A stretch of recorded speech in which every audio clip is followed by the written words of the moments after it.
Bizim Xavier Üniversitesi'nin 100. yılında tıp fakültesi kurulma kararı verildi. Büyük bir tören oldu. İşte bütün basın mensupları ve törene bu bölgenin milletvekilleri ve senatörleri de geldiler. Senatörlerden birisi yakaladım ayaküstü. Ben dedim işte Türkiye'den geldim 10 yıl önce. Bizi terörist ilan ettiler.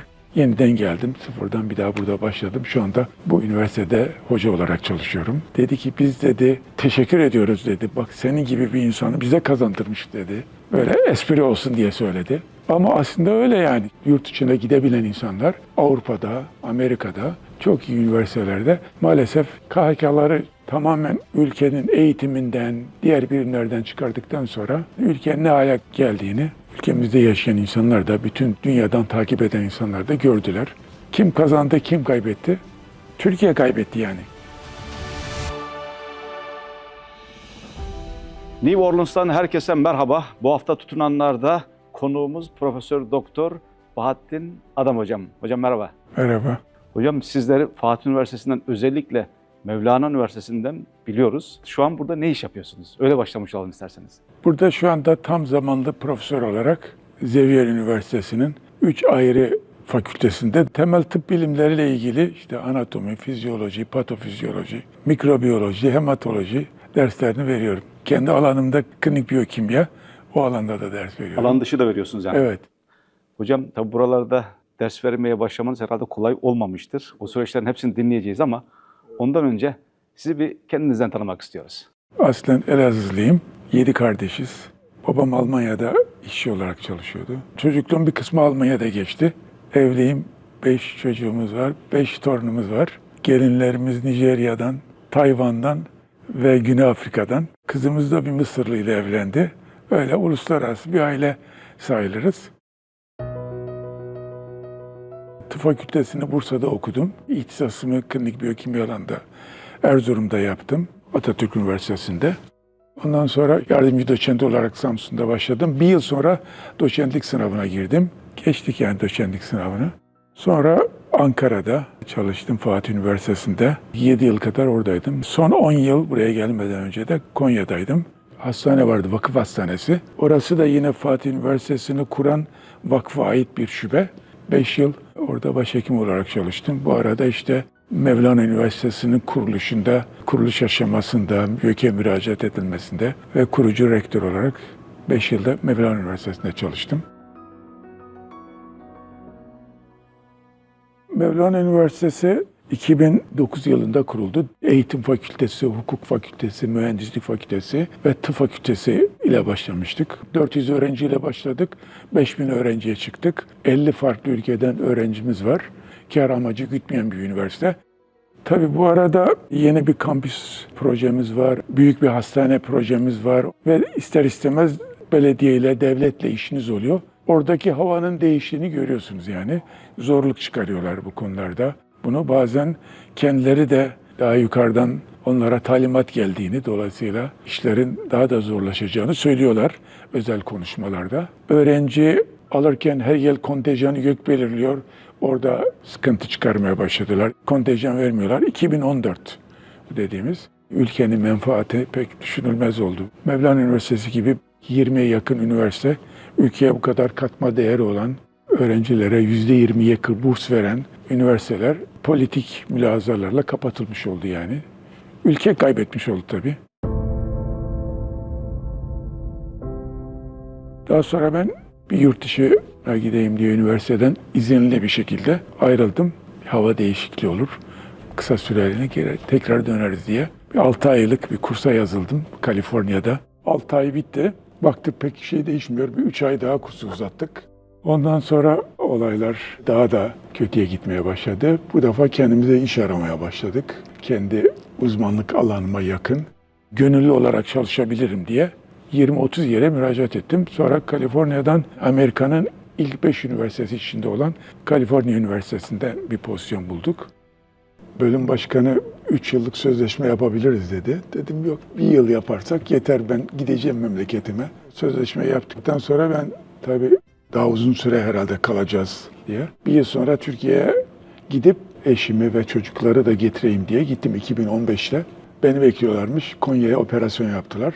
Sabah 6'da evimizin kapısını çaldılar. Ankara'da oturuyoruz o zaman. Oradan Konya'ya götürdüler. Bir gün sonra bıraktılar beni. Tabii randevuyu da kaçırmışız. Büyükelçinin müsteşarına ulaştık telefonla. Tabii o arada bir Nijeryalı gelinimiz vardı. Vefat etmiş 2 tane çocuk var. 3 aylık ve 3 yaşında. Vefat etmeden önce de eşime bu çocuklar sana teslim, bunlar Nijerya'ya geri gönderme. Gönderirsen orada açlıktan ölürler bunlar diye söylemiş. Hanım da o zamandan beri sahip çıkıyor onlara. Hem onlar için hem kendimiz için pasaportları verdik. Bir gün sonra Büyükelçilik memuru elden pasaportları bize verdi. Hemen birer valizle çıktık yani. Yine döneceğiz diye bir sene.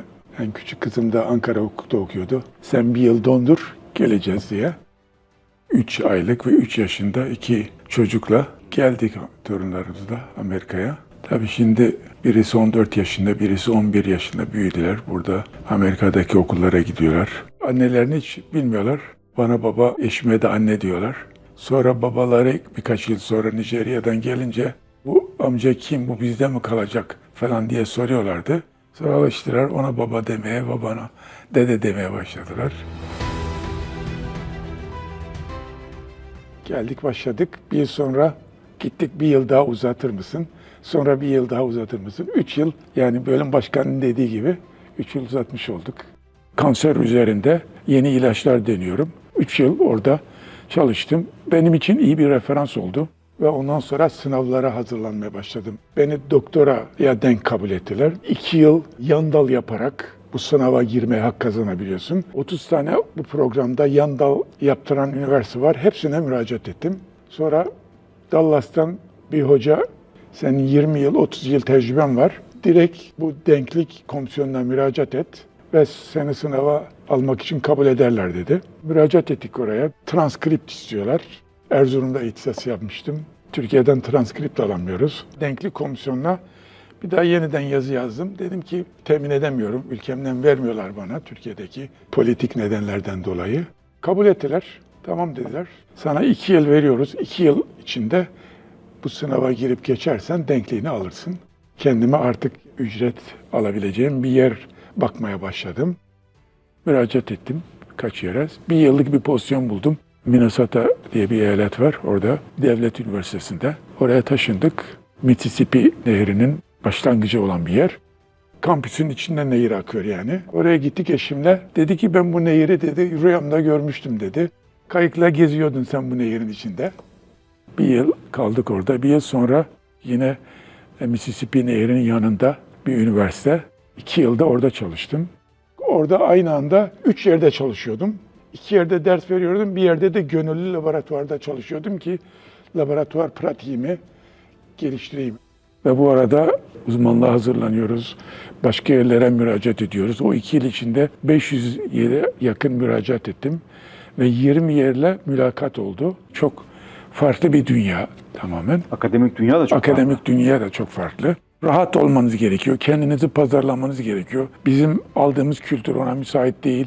Yani böyle ben demek veya işte ben yaparım, ben ederim demek. Çok alışık olmadığımız, hatta biz üniversitede rektörken bu şekilde davranan insanları almazdık yani. Şu anda çalıştığım üniversite Xavier Üniversitesi. Ne de hiç müracaat etmemiştim. Ama buraya bir toplantıya gelmiştim. Ve buranın rektör yardımcısıyla tanıştırmışlardı. 2 hafta sonra beni aradılar. Biz bir tane online ders açacağız. Sen ders verir misin? Olur dedik. O zaman dedi dekanımıza ve komisyona söyleyelim.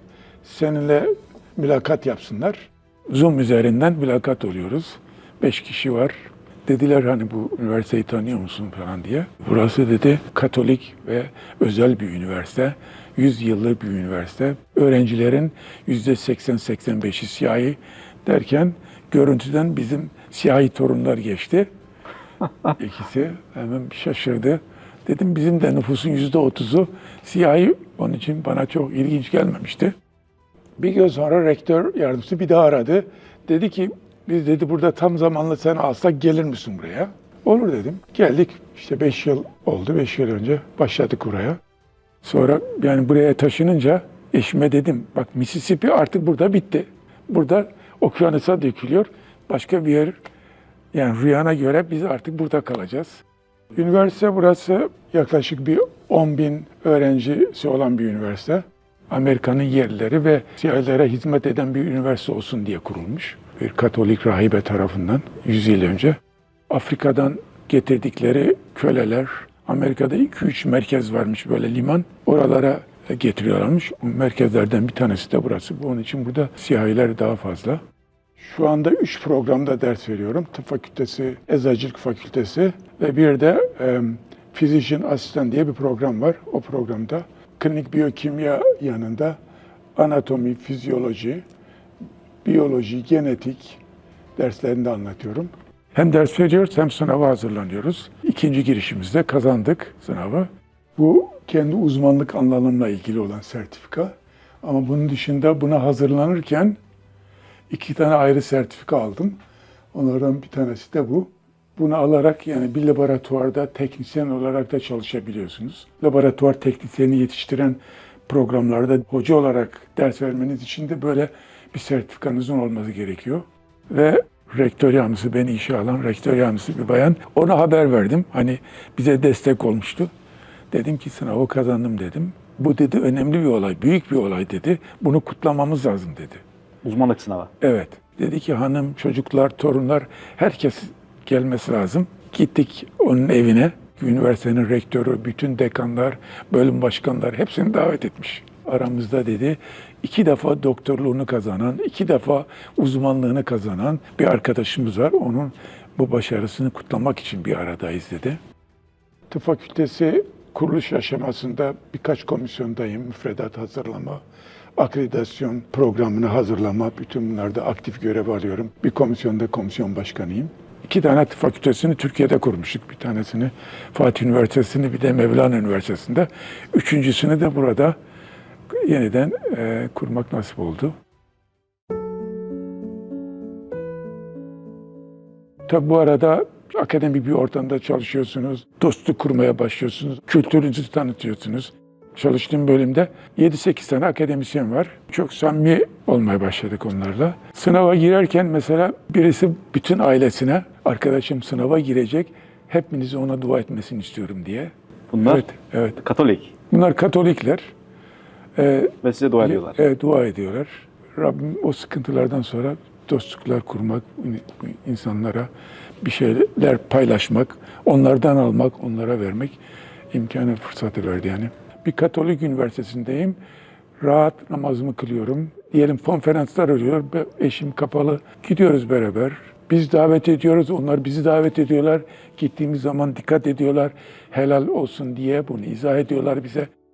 Ülkemizden olduk, evimizden olduk. Akademik ünvanlarımızdan olduk. Ama gördük ki yani dünya Türkiye'den ibaret değilmiş. Demek ki buralarda da bize ihtiyaç varmış. Elimizden her yıl yüzlerce genç yetişiyor. Hristiyanlar var, Müslümanlar var, inanmayanlar var. Bir Katolik üniversitesi ama dersimizi anlatırken Allah'ı anlatıyoruz onlara. Hocam sizin de hoşunuza giden böyle Allah'ı da çocuklara anlatabildiğiniz derslerinizden bir tane örnekleme verebilir misiniz? Şöyle mesela diyelim ki hücrenin fonksiyonlarını anlatıyorum ben. Mesela diyelim ki Allah 70 milyar hücre varsa beyin hücresi, kalp hücresi, mide hücresi hepsine aynı genetik bilgiyi koymuş. Ama mide hücresi asit üretiyor. Yani düşünün çocuklar, gözümüzdeki hücre asit üretseydi ne olurdu? Gözümüzü parçalardı. Ama aynı bilgi o hücrenin genetiğinde de var. Nasıl oluyor? Göz hücresi asit üretmiyor. Göz yaşı üretiyor ama mide hücresi asit üretiyor. Çünkü o besinleri parçalaması için lazım. Ve üretirken de hidrojeni ayrı, klorü ayrı. Sonra midenin içinde o mideyi koruyan önce bir tabaka var. Onun üzerinde birleştiriyor, asit yapıyor ki yani hücrenin kendisine de zarar vermesin. Midenin kendisine. Evet.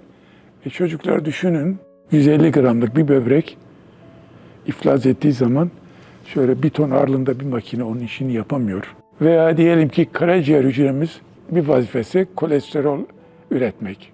Beynimizdeki hücrenin kolesterol ihtiyacı olduğunu nasıl anlıyor da orada üretimi artırıyor. Onlar birbiriyle nasıl anlaşıyorlar? Beyin bir şey koordine ediyor, bilgileri alıyor, o bilgileri sonra değerlendirip gerekli yerlere gönderiyor. Başta işte bunu üret. Ürettikten sonra ne fazla üretecek ne az üretecek. Yani bu vücuttaki denge, ahenk zaten baş döndürücü bir şey. Bunu böyle mükemmel kim yaratmış? Siz düşünün bakalım diyorum. Yani onları hep böyle kafalarına soru işaretleri. Mesela bu şekilde mesajlı bir şekilde ders anlattığınız vakit öğrencilerden tepki oluyor mu? Yok çok yani zaten dediğim gibi Katolik bir üniversite. Bunlar çoğu da böyle dindar ailelerden geliyorlar. Özellikle bu semavi dinlerin ortak paydaları çok fazla. Yani onlar da Allah'a inanıyor. Bunu yaratan Allah yani. Bizim dinimiz hele bütün peygamberlere inanmak hani bir şart. Bütün kitaplara inanmak. Bizim Hazreti İsa'yı anlatmamız, Hazreti Musa'yı anlatmamız. Bunlar çok ilginç geliyor yani hani. Bizim ofis saatlerimiz var öğrencilere ayırdığımız. Oraya gelip orada paylaşıyorlar. Hocam vücudun mükemmeliyetiyle bizi yaratan irtibat kurmanız bu bana çok ilginç geldi. Ben hiç böyle düşünmemiştim. Şimdi dersime çalışırken bunları da düşünmeye başladım ve bunu bir ibadet gibi görmeye başladım diyor öğrenci. O bakımdan yani bize böyle bir fırsat, böyle bir imkan verilmiş. Biz de kendi duygumuzu, kendi düşüncemizi, kendi inancımızı paylaşmış oluyoruz bu şekilde. Bugün Türkiye'de akademik bir başarısı olmayan insanlar dahi rektör oluyorlar. Bunu nasıl değerlendiriyorsunuz? Hem bu olayı hem de eğitimin geleceğini. Olay tabii Türkiye'de tamamen artık siyasi hale gelmiş. Liyakat tamamen ortadan kalkmış. Bir gecede dosya üzerinden hiç jüri muri kurmadan insanları doçent yaptılar. 15 Temmuz'dan sonra. Tabii 15 yıldan sonra. Sonra 5 yılını dolduranı da profesör yaptılar. Ve bu insanlar belli görevlere geldiler. Şimdi o diyeti nasıl ödediler? İşte her alanda kaybettik yani. Maalesef KHK'ları tamamen ülkenin eğitiminden, diğer birimlerden çıkardıktan sonra ülkenin ne hale geldiğini ülkemizde yaşayan insanlar da, bütün dünyadan takip eden insanlar da gördüler. Yani ülke kaybetti aslında. Siz diyet ödediniz mi? Kimse eyvallah etmedik. Hakkımızla bir yere geldik orada. Sonra buraya geldik. Yeniden bir daha bizi test ettiler. Oradaki kazandığımız şeyi bu da yeniden bir daha kazandık. Yani orada da tesadüfi kazanmadığımızı göstermiş olduk yani. Demek ki Sınav sorularını çalmadınız yani. ya çalmadık yani. Ya. Burada işte bizim Xavier Üniversitesi'nin 100. yılında tıp fakültesi kurulma kararı verildi. Büyük bir tören oldu. İşte bütün basın mensupları ve törene bu bölgenin milletvekilleri ve senatörleri de geldiler. Senatörlerden birisi yakaladım ayaküstü. Ben dedim işte Türkiye'den geldim 10 yıl önce. Bizi terörist ilan ettiler. Yeniden geldim. Sıfırdan bir daha burada başladım. Şu anda bu üniversitede hoca olarak çalışıyorum. Dedi ki biz dedi teşekkür ediyoruz dedi. Bak senin gibi bir insanı bize kazandırmış dedi. Böyle espri olsun diye söyledi. Ama aslında öyle yani. Şimdi bütün yurt içine gidebilen insanlar Avrupa'da, Amerika'da, çok iyi üniversitelerde yüzlerce arkadaş var şu anda. Gelen insanlar, özellikle genç doktorlar şu anda uzmanlığını kazanıyor, uzmanlığını bitirenler akademisyenle mesleklerini yapıyorlar. Kim kazandı, kim kaybetti? Türkiye kaybetti yani. Bir akademisyen olarak, bir akademisyen bakışıyla Türkiye'yi şu an nasıl görüyorsunuz? Umutlu musunuz? Hiçbir zaman ümidimizi kaybetmedik yani. Hukuk tesis ederse, yeniden adalet gelirse kısa zamanda düzelir yani. Dışarıdan bir ülkeye gidip de başka bir ülkeyi düzeltemez. Ancak o ülkenin insanı o ülkeyi düzeltebilir. Ümit ediyoruz ki ülke insanı anlar ve bu kaderini değiştirir. Allah'tan ümit kesilmez. Rabbim dilerse olur yani. Amerika'ya ilk geldiğiniz yere 25 yıl sonra tekrardan göç ettiniz. Peki bu göçün size öğretmiş olduğu en önemli şey ne oldu? Kaderde ne olduğunu görüyorsunuz yani. 25 yıl önce buraya gelip 5 gün kalıp gittiniz buradan. Kaderde ne olacağını bilemiyorsunuz. Düşmez kalkmaz bir Allah'mış.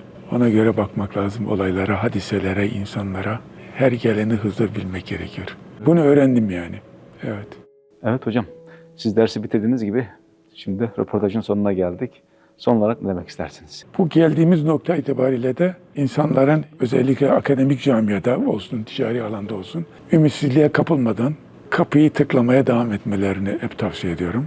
Bizim işimiz kapıyı tıklamak, gerisine karışmak, haddini aşmak. Sebepleri yerine getirecek ve sabredecek ve devam edecek. Allah mutlaka karşılığını aynı anda, daha sonra bu dünyada ve öbür dünyada verecek. Hiçbir şey kaybetmiyoruz. Onun için bize düşen kapıyı tıklamaya devam etmek.